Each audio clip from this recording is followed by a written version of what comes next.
विधायक रवि राणा और शिवसेना उद्धव बालासाहेब ठाकरे के अंजनगांव तालुका प्रमुख महेंद्र दिप्टे के बीच आज शाम 6:30 बजे अंजनगांव सुरजी में आमने सामने हुज्जतबाजी होने की घटना ने जिले में अफवाहों का बाजार गर्म कर दिया है। गौरतलब है कि आज विधायक रवि राणा के युवा स्वाभिमान पार्टी द्वारा अंजनगांव सुरजी में दही हांडी का कार्यक्रम आयोजित किया गया था। यह कार्यक्रम निपटाकर विधायक रवि राणा व उनके कार्यकर्ता अमरावती आने के लिए निकले। रास्ते में पैदल चलते समय नए बस स्टैंड के पास अग्रसेन चौक में शिवसेना के पूर्व तालुका प्रमुख महेंद्र दिप्टे अचानक राणा के सामने आ गए। प्रत्यक्षदर्शियों के अनुसार दिप्टे ने रवि राणा से उनके राणा द्वारा उद्धव ठाकरे पर की गई टिप्पणी को लेकर हुज्जतबाजी शुरू कर दी। बात मारपीट तक जा पहुंची। रवि राणा के कार्यकर्ताओं ने बाद में दिप्टे को लातों घूसों से मारा। दूसरी तरफ दिप्टे ने पत्रकारों से बातचीत में दावा किया कि उनकी रवि राणा से सीधी मारपीट हुई। अंजनगांव सुरजी पुलिस के एपीआई दीपक वानखड़े ने अमरावती मंडल को जानकारी दी कि शिवसेना के महेंद्र दिप्टे और युवा स्वाभिमान के मंगेश कोकाटे दोनों ने एक दूसरे के खिलाफ पुलिस में शिकायत दर्ज कराई है।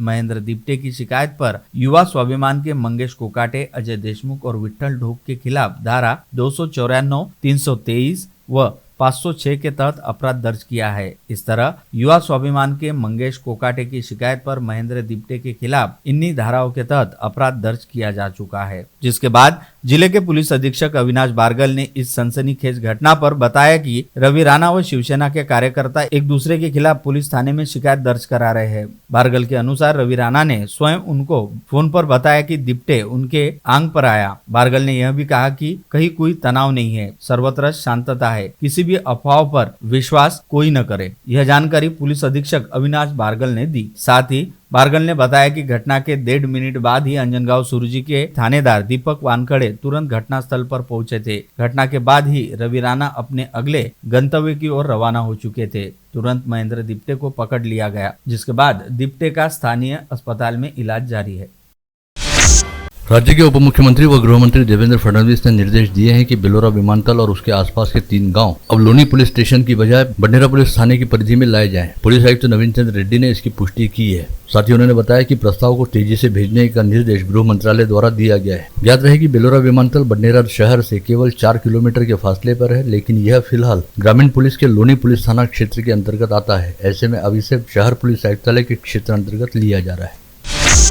ख्यातनाम कथावाचक पंडित प्रदीप मिश्रा की 5 दिवसीय शिव महापुराण कथा आगामी दिसंबर माह के दौरान अमरावती में होने जा रही है। ऐसी जानकारी खुद पंडित प्रदीप मिश्रा द्वारा सोशल मीडिया के जरिए जारी किए गए वीडियो में दी गई। उन्होंने बताया कि वे 15 दिसंबर को अमरावती आ रहे हैं और 16 से 20 दिसंबर तक अमरावती में 5 दिवसीय शिव महापुराण कथा का आयोजन होगा। इस कथा का आयोजन सांसद नवनीत राणा द्वारा किए जाने की जानकारी भी इस वीडियो में कथा प्रवक्ता प्रदीप मिश्रा द्वारा दी गई है।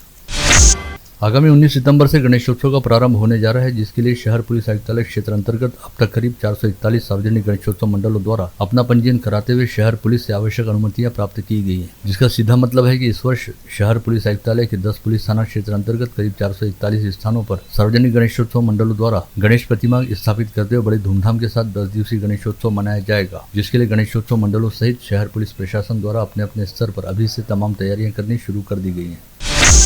अंजनगांव सुरजी के प्रभा मंगलम के पास स्थित विशालकाय मैदान पर आज युवा स्वाभिमान पार्टी द्वारा भव्य दही हांडी स्पर्धा का आयोजन किया गया, जिसमें गोविंदाओं की टीमों सहित दर्शकों का उत्साह बढ़ाने हेतु फिल्म अभिनेत्री अमीषा पटेल व अभिनेता चंकी पांडे, जिले की सांसद नवनीत राणा व विधायक रवि राणा के बुलावे पर अंजनगांव पहुंचे, जिन्हें देखने के लिए तहसील क्षेत्र के हजारों लोग दही हांडी के आयोजन स्थल पर मौजूद थे। एक बार हिंदुस्तान जिंदाबाद था, हिंदुस्तान है और जिंदाबाद रहेगा। कलर बचाओ। विद्यार्थी सेनेचे सर्व पदाधिकारी रिंगणात येतील। सर्व कार्यकर्ता युवा स्वाभिमानचे 2 मिनिटं थांबा। गोल करायला इथं हजर राहतील रिंगणात। भाई अमीषा पटेल तो गदर मचा के चली गई। मैं उसका फैन हूं, लेकिन सबसे बड़ा फैन हूं मैं नवनीत जी का और रवि जी का। मैडम, मैं अमरावती डिस्ट्रिक्ट 1 साल के बाद आ रहा हूं और जो मैंने यहाँ तरक्की देखी है, लॉ एंड ऑर्डर देखा है, क्लीनलीनेस देखा है, भाई मजा आ गया। फैन हो गया आपका और आपके कॉन्स्टिट्यूएंसी का। और कमाल के लोग हैं भाई इधर, and I am not joking. अरे चलो भाई, फोड़ो फोड़ो, आधा पैसा मेरा। थोड़ा मेहनत करो मेरे लिए। क्या हो गया बेटा? जय श्री राम, जय श्री राम, जय श्री राम। फिल्म अभिनेता शाहरुख खान के प्रति दीवानगी रखने वाले अमरावती के युवकों ने एक्स यानी ट्विटर पर SRK फैंस क्लब बना रखा है, जिस पर शाहरुख खान के फैंस ने अमरावती में प्रदर्शित फिल्म जवान को देखते समय किए गए जल्लोष का वीडियो अपलोड किया। साथ ही इस पोस्ट को शाहरुख खान व रेड चिली एंटरटेनमेंट को टैग भी किया, जिसे खुद शाहरुख खान ने अपने आधिकारिक एक्स हैंडल पर शेयर करते हुए इस प्यार के लिए अमरावती वासियों के प्रति आभार ज्ञापित किया। मध्य रेलवे के झांसी जंक्शन रेलवे स्टेशन के प्लेटफॉर्म क्रमांक 4 पर दुरुस्ती के काम हेतु पावर और ट्रैफिक ब्लॉक लगाया जा रहा है, जिसके चलते उत्तर भारत की ओर जाने वाली 6 एक्सप्रेस रेलगाड़ियों को रद्द कर दिया गया है, जिसके तहत बडनेरा रेलवे स्टेशन से होकर गुजरने वाली गोंडवाना एक्सप्रेस की 15 सितंबर से 1 अक्टूबर के दौरान 10 फेरियां रद्द रहेंगी। मध्य रेलवे के भोपाल विभाग में जुझारपुर से पावरखेड़ा के दौरान रेलवे उड़ान पुल के निर्माण हेतु रेल विभाग ने मेगा ब्लॉक करने का निर्णय लिया है। ऐसे में 25 सितंबर से 2 अक्टूबर तक नागपुर से होकर गुजरने वाली रेलगाड़ियों को रद्द रखा जाएगा, जिसमें 28 से 30 सितंबर तक जबलपुर अमरावती जबलपुर एक्सप्रेस का भी समावेश रहेगा। सरकारी मेडिकल कॉलेज की मान्यता हेतु राष्ट्रीय वैद्यकीय परिषद के पास आगामी 17 सितंबर से पहले प्रस्ताव भेजना आवश्यक रहने के चलते मुंबई मंत्रालय में अमरावती GMC को लेकर गतिविधियां बढ़ गई हैं। आज अथवा कल में अमरावती GMC के लिए जगह तय होने के आदेश जारी होने की प्रबल संभावना कॉलेज हेतु पहले दिन से प्रयासशील रहने वाले किरण पातुरकर द्वारा व्यक्त की गई है। अमरावती महानगर पालिका द्वारा शहर बस सेवा को इलेक्ट्रिसिटी से चलाने हेतु प्रयास करने शुरू कर दिए गए। राष्ट्रीय स्तर पर अमरावती शहर की शुद्ध आबो हवा के लिए पुरस्कार प्राप्त मनपायुक्त देवीदास पवार ने इसके लिए अपनी ओर से पहल करनी शुरू कर दी गई है। आयुक्त पवार के मुताबिक अभी सभी कुछ प्रस्ताव स्तर पर है और जल्द ही इसे लेकर आवश्यक कदम उठाए जाएंगे। धामनगढ़ रेलवे के राजस्व विभाग में कई मामले RTS में प्रलंबित रखे गए हैं और किसानों द्वारा आरोप लगाया जा रहा है कि अधिकारियों की ओर से नियुक्त एजेंट पैसा लेकर काम कर रहे हैं। किसानों की ओर से शिकायत मिलने के बाद क्षेत्र के विधायक प्रताप अड़सड़ ने संभागीय राजस्व आयुक्त जिलाधीश सहित राजस्व विभाग के उपविभागीय अधिकारी को पत्र भेजकर क्षेत्र के नायब तहसीलदार नामदेव गडलिंग द्वारा लंबित रखे गए और हल नहीं किए गए मामलों को लेकर स्पष्टीकरण मांगा है। साथ ही प्राथमिक जिम्मेदारी से काम नहीं करने वाले अधिकारियों को जमकर फटकार भी लगाई है। कांग्रेस सांसद राहुल गांधी की भारत जोड़ो यात्रा की अभूतपूर्व सफलता की पहली वर्षगांठ मनाते हुए 10 सितंबर को कांग्रेस की जनसंवाद यात्रा का 5वां चरण अमरावती शहर के विलासनगर महेंद्र कॉलोनी परिसर में निकाला गया। पूर्व पालक मंत्री डॉक्टर सुनील देशमुख, कांग्रेस के शहराध्यक्ष बबलू शेखावत तथा पूर्व महापौर विलास इंगोले व मिलिंद चिमोटी की अगुवाई में निकाली गई। इस जनसंवाद पदयात्रा को क्षेत्रवासियों का अच्छा खासा प्रतिसाद मिला। युवक कांग्रेस के प्रदेश सचिव समीर जंजाल ने संत गाड़गेबाबा अमरावती विद्यापीठ के कुलगुरु को निवेदन सौंपते हुए कहा कि तत्वज्ञान पारंगत व आचार्य पदवी प्रवेश परीक्षा 2023 को जल्द से जल्द शुरू किया जाए। अचलपुर तहसील के परसापुर पावर हाउस अंतर्गत आने वाले 18 आदिवासी व पुनर्वसित गांवों के कृषि क्षेत्र हेतु स्वतंत्र पावर हाउस दिए जाने की मांग को लेकर संबंधित गांवों के आदिवासी किसानों ने आज जिलाधीश कार्यालय पहुंचकर जिलाधीश सौरभ कटियार को ज्ञापन सौंपा। भारतीय दलित पैंथर ने राज्य के मुख्यमंत्री के नाम जिलाधीश के जरिए भेजे गए ज्ञापन में कहा कि फसलों के ऑनलाइन पंजीयन को रद्द कर पटवारी के मार्फत फसलों का पंजीयन कराया जाना चाहिए। आदिवासी विकास विभाग कर्मचारी संगठन ने आज यहां बुलाई गई पत्रकार परिषद में कहा कि आदिवासी विकास मंत्रालय द्वारा शिक्षकों के साथ मजाक किया जा रहा है। ऐसे में यदि संगठन की मांगों पर जल्द ही सकारात्मक ढंग से विचार नहीं किया जाता तो शिक्षकों की क्षमता जाँच का संगठन द्वारा बहिष्कार किया जाएगा। संस्था चालक संघटनेने मागणी केली की आश्रम शाळेमध्ये पगार चुकीच्या पद्धतीने काढले जातात, म्हणून संस्था चालकाची काउंटर साईन असावी अशी त्यांनी मागणी केली। आमचं म्हणणं असं आहे की मुख्याध्यापक हा त्या शाळेचा प्रशासकीय प्रमुख आहे, त्याला DDOचे पॉवर आहे, ऑडिट करताना देखील तोच जबाबदार असतो। अशा अवस्थेमध्ये संस्था चालकाला प्रतिस्वाक्षरीचे अधिकार देण्याचं कारण नाही। जर प्रतिस्वाक्षरीचे अधिकार दिले तर कर्मचाऱ्याचं मोठ्या प्रमाणावर आर्थिक शोषण होईल। आज प्रतिस्वाक्षरीचे अधिकार नसताना देखील संस्थेला चिरीमिरी दिल्याशिवाय किंवा संस्था वसुली केल्याशिवाय थांबत नाही अशी वस्तुस्थिती आहे। मात्र आता जर प्रतिस्वाक्षरीचा अधिकार दिला तर मोठ्या प्रमाणावर आर्थिक भ्रष्टाचार वाढेल। या धोरणाला आम्ही विरोध करत आहोत।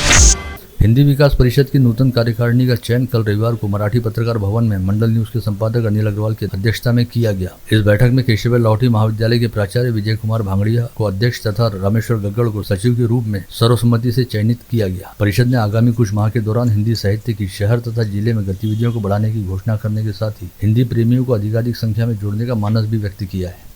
उपस्थित रहने से काव्य पाठ करने वाले कवियों का मनोबल बढ़ता है। काव्य पाठ करने वाले नवोदित कवियों का उत्साह द्विगुणित होता है। इसके लिए मैं सभी से विनती करूंगा और सिटी के लिए बहुत बड़ा प्लेटफॉर्म हमारे समक्ष उपस्थित है। सिटी न्यूज उसका लाइव टेलीकास्ट करेगा भी। मैं चंद्रभाई सिंह का अभिनंदन इसलिए भी करता हूँ कि भारत हिंदी पुस्तकालय के भी नवनिर्वाचित अध्यक्ष है। इस तुलसी जयंती पर राष्ट्रपति शिक्षक का अध्यक्ष बनाया गया है। मराठी प्रदेश बहुत अच्छे से और गति से होना चाहिए। ये इधर की जो बात है नागपुर और अमरावती वो आज थी और उसमें 2012 में मुझे जानकारी मिली कि स्वर्गीय राजेंद्र बाबू जी अनिल बाबू और पार्षद लोगों ने मिलकर ये हिंदी विकास परिषद की स्थापना की।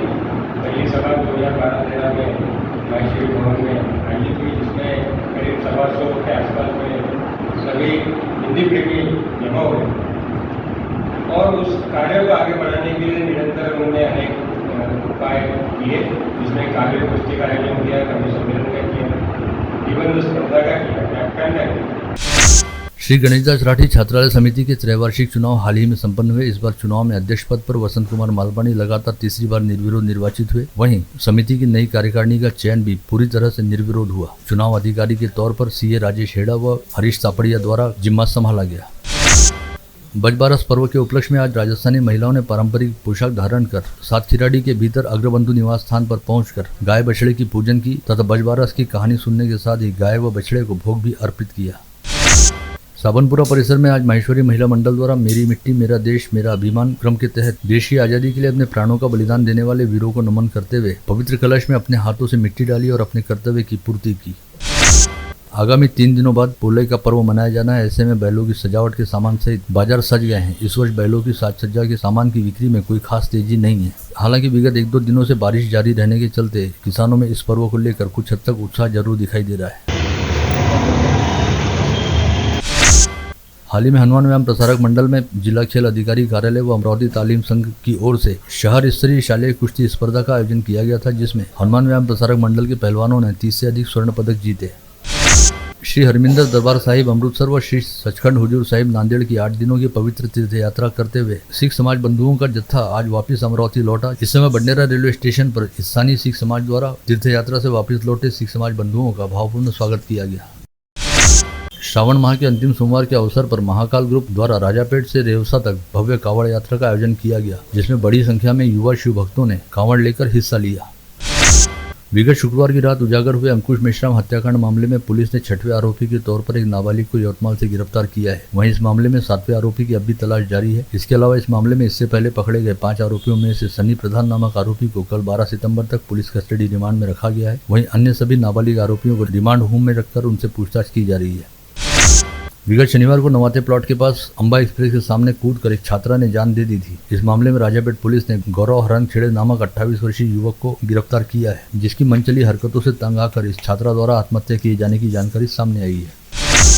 विवाह का झांसा देकर एक युवती के साथ संबंध बनाते हुए उसे गर्भवती कर देने तथा युवती द्वारा बच्चे को जन्म दिए जाने के बाद पूरे मामले से खुद का पल्ला झाड़ लेने वाले युवक के खिलाफ तिवसा पुलिस ने दुराचार का मामला दर्ज किया है। नामजद किए गए आरोपी का नाम वर्धा के कामठी निवासी चंद्रशेखर शेलके बताया गया है। फेक वीडियो वायरल करने की धमकी देते हुए एक नाबालिग लड़की से पैसों की मांग करने वाले मंगेश दारोकर नामक युवक के खिलाफ फ्रेजरपुरा पुलिस ने विभिन्न धाराओं के तहत अपराध दर्ज किया है। प्रोजेक्ट कंपनी को बेची गई जमीन की राशि नहीं मिलने पर विगत 30 जुलाई को नंदू कुमार उमक नामक किसान ने जहर पीकर आत्महत्या कर ली थी। इस मामले में मृतक के पुत्र नीलेश उमक द्वारा शिरखेड़ थाने में दी गई शिकायत के आधार पर आखिरकार 40 दिन बाद शिरखेड़ पुलिस ने इस मामले में 4 लोगों के खिलाफ आत्महत्या हेतु प्रवृत्त करने का मामला दर्ज किया है। चिखलदरा तहसील अंतर्गत टेम्परूसुड़ा गांव में रहने वाले प्रभुदास वराड़े को उसकी पत्नी ने घर में झगड़ा होने पर कई बार अपनी लात से पेट पर प्रहार किया, जिससे प्रभुदास वराड़े की तबीयत बिगड़ गई थी। उसे इलाज के लिए अस्पताल में भर्ती कराया गया था, परंतु इस समय प्रभुदास की पत्नी ने पुलिस व डॉक्टरों को बताया था कि उसका पति खेत में काम करते समय ट्रैक्टर से नीचे गिर गया था। लेकिन नागपुर में प्रभुदास वराड़े की इलाज के दौरान मौत हो गई, जिसके बाद प्रभुदास के बेटे दीपक वराड़े ने पुलिस के पास पहुंचकर असली कहानी बताते हुए कहा कि हकीकत में उसके पिता को उसकी मां ने घर में झगड़ा होने पर नीचे गिराकर पेट पर लात मारी थी। ऐसे में 4 माह बाद पूरा मामला उजागर हुआ और चिखलदरा पुलिस ने मृतक की पत्नी के खिलाफ हत्या का अपराध दर्ज किया। तिवसा के ईसापुर गांव में श्रावण वराड़े नामक युवक ने बासी भोजन परोसे जाने की बात से नाराज होकर अपनी मां को लाठी से पीटा। तिवसा पुलिस ने आरोपी बेटे के खिलाफ मामला दर्ज किया है। धारनी तहसील के दादरा, हीरा बम्बई और शिवाझीरी में आतंक मचाने के बाद अब बाघ ने रविवार को सुबह धारनी से 45 किलोमीटर दूर भादुबल्डा गांव में 2 भैंसों का शिकार किया। इस घटना से आसपास के गांवों में भय का वातावरण बन गया है। यवतमाल जिला अंतर्गत सज्जनगढ़ परिसर में आश्रम बनाकर रहने वाले 90 वर्षीय लक्ष्मण शेंडे नामक बाबाजी और उनकी 76 वर्षीय महिला सेवादार की विगत दिनों निर्ममता पूर्वक हत्या कर दी गई। क्षेत्र में चल रही चर्चा के मुताबिक 10 किलो सोने के लिए इस दोहरे हत्याकांड को अंजाम दिया गया था, लेकिन पुलिस को जांच के दौरान आरोपियों के पास से नकली सोना बरामद हुआ और पुलिस ने अपनी जाँच को बंद कर दिया। ऐसे में इस बात को लेकर संदेह जताया जा रहा है कि कहीं पुलिस ने इस पूरे मामले की जाँच को हड़बड़ी और जल्दबाजी में तो नहीं निपटाया। बुल्ढाना जिले के संग्रामपुर तहसील अंतर्गत वानखेड़ गांव में पुरानी दुश्मनी के चलते विगत 10 सितंबर की दोपहर आकाश परघर मोर नामक 24 वर्षीय युवक की चाकू घोंपकर हत्या कर दी गई। पुलिस ने त्रिशरण इंगले नामक युवक के खिलाफ मामला दर्ज करते हुए उसे गिरफ्तार किया। बुल्ढाना के निकट हिवरा आश्रम के पास चिखली से मेहकर की ओर जा रही तेज रफ्तार कार ने सामने से आ रहे 2 दुपहिया वाहनों को जोरदार ढंग से टक्कर मारी। इस हादसे में दोनों दुपहिया पर सवार युवक गंभीर रूप से घायल हो गए, जिसमें से नाशिद शाह नामक व्यक्ति की आज सुबह इलाज के दौरान मौत हो गई। वहीं राज मगरे नामक 19 वर्षीय युवक की स्थिति गंभीर बताई जा रही है। वर्धा जिले के आरबी में पॉलिटेक्निक कॉलेज के सामने एसटी बस और दुपहिया वाहन के बीच हुई भिड़ंत में 2 लोगों की मौके पर मौत हो गई। यह हादसा शनिवार की रात 9 बजे घटित हुआ। हिंगोली में वाशिम मार्ग पर स्थित वड़द पाटी पर रुकी अमरावती नांदेड़ एसटी बस को 3 अज्ञात लोगों ने पेट्रोल छिड़ककर आग लगा दी और मौके से फरार हो गए। यह बस पूरी तरह से जलकर खाक हो गई। सौभाग्य से इस समय बस में कोई भी यात्री सवार नहीं था, अन्यथा बड़ा अनर्थ घटित हो सकता था। आप देख रहे थे मंडल न्यूज बुलेटिन। हमारे चैनल को लाइक करें, शेयर करें और हाँ, सब्सक्राइब करना ना भूलें। कल होगी आपसे फिर मुलाकात, तब तक के लिए धन्यवाद।